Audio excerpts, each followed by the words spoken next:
Hello everybody and welcome to another episode of Eagles Film Room here on Philly Sports Network with myself, Liam Jenkins.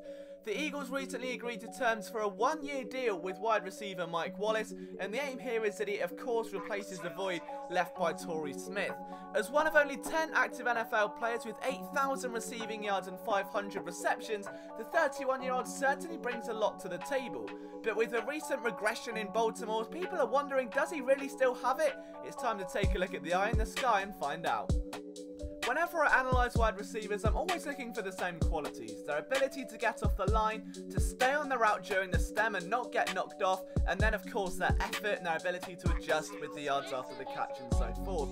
With Wallace on the very first play we look at, it's clear he has not lost a step. In a press situation here against the Raiders, he's able to drive his way outside and really stretch those legs. There's minimal contact, and the moment he can see daylight, he's off to the races. The ball gets dropped in the bucket by Joe Flacco, and the rest is history. Now, Flacco wasn't perfect, and in a lot of ways, Wallace was let down by Flacco in 2017.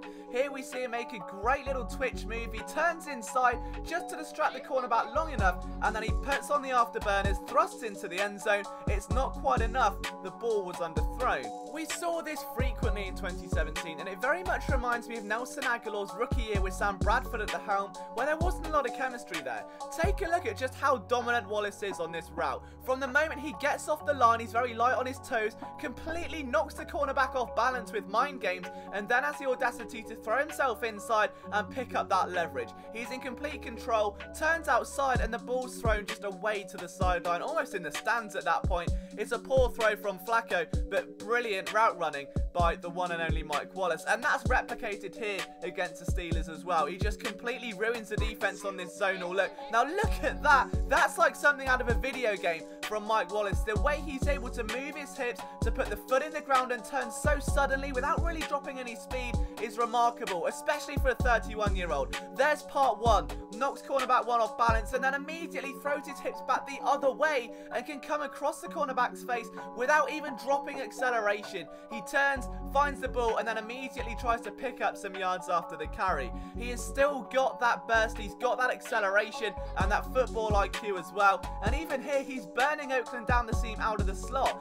He's a receiver you can move around, and he's always going to be a threat no matter where he lines up. And that is exactly what Doug Peterson likes in his playmakers. There's a bunch formation there, and we can see again Mike Wallace puts his foot in the ground, drives that inside leverage, and the moment he starts accelerating, there are very few people who can keep up with a receiver who's that big and that fast. If you still don't believe me, let's look at Exhibit A. This was the Ravens' longest passing play of the season. Wallace again lining up in the slot, it's zonal coverage, and he's just able to carve it open like a hot knife through butter. Gets to the sideline, a great throw by Flacco, and then he pushes onwards, just falling shy of the end zone.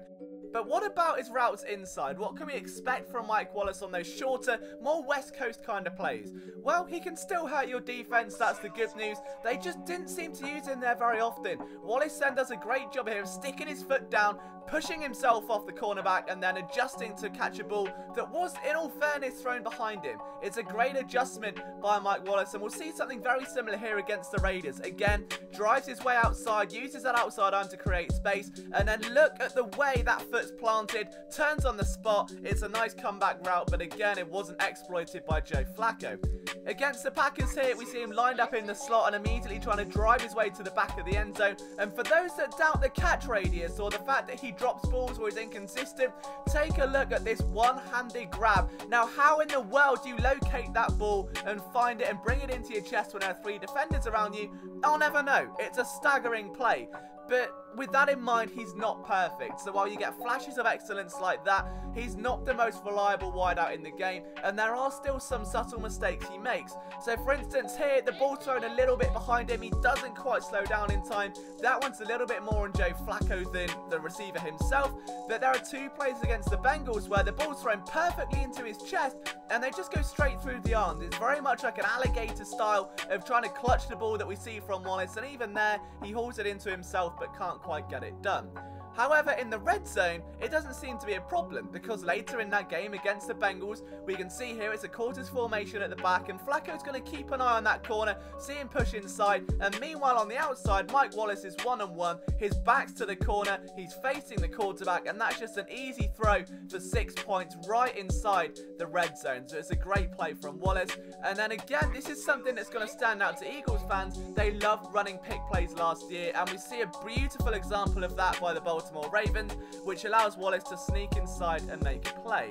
So what about those inconsistencies? Do they come from route running? Is it to do with the catch radius? Let's find out. The master manipulator of the route tree added another soul to his collection on this route, but it wasn't complete, and the reason for it, unfortunately for Wallace, was that the ball was underthrown. The receiver was not at fault here. In fact, he did everything perfectly. As we can see, another great stutter move, pushes his way then inside across the cornerback's face, and then pushes upfield and gains a step after step, but he turns for the ball, and the corner does a great job of recovering and knocking that ball clear. That's not down to the receiver whatsoever, and that's for the most part how the season went. Wallace was very rarely at fault on those deep plays, and if you're looking for a receiver to replace Torrey Smith, you've found him pretty much. You've got a much more veteran presence who had 700 yards last season for the Baltimore Ravens, which could have been 1,000 if Flacco was a little bit more accurate, had a bit more touch on those deep passes, but it wasn't to be. Now, Smith himself had an unfortunate stretch of games with the Philadelphia Eagles.